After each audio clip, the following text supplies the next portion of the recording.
Stock మార్కెట్‌లో liquidity అంటే ఏంటి? నేను చాలా ఈజీ వేలో ఎక్స్‌ప్లెయిన్ చేశాను. ఈ వీడియో అయితే పూర్తిగా చూడండి. ఓకే అండి. లిక్విడిటీ అంటే ఏం లేదండి. చాలా సింపుల్. సపోజ్‌గా ఇక్కడ ఒక సపోర్ట్ ఉందనుకుందాం. ఓకేనా?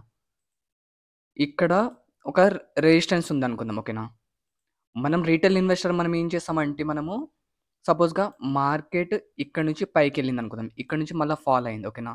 మళ్ళా ఇక్కడ నుంచి పైకెళ్ళింది. ఆ తర్వాత కిందకొచ్చింది. మళ్ళీ ఇక్కడ సపోర్ట్ తీసుకొని ఇక్కడ బ్రేక్ అయిందనుకుందాం. ఓకేనా?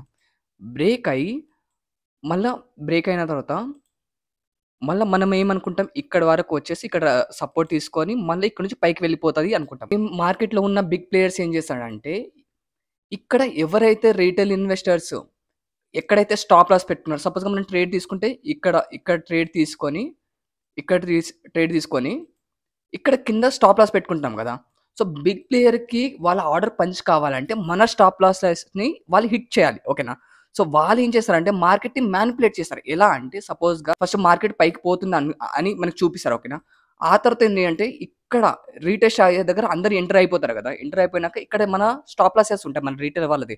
వీళ్ళేం చేస్తారంటే మార్కెట్‌ని డైరెక్ట్ మన స్టాప్ లాసెస్‌ని హిట్ చేసేసి మళ్ళా ఇక్కడి నుంచి మార్కెట్‌లోకి ఒక బిగ్ మూవ్‌మెంట్‌ని తీసుకుంటారు. ఓకేనా? అంటే ఎక్కడైతే రిటైల్ ఇన్వెస్టర్ స్టాప్ లాసెస్ ఉన్నాయో దాన్ని మనం ఏమంటామంటే లిక్విడిటీ అంటాం. సో, అర్థమైందనుకుంటా.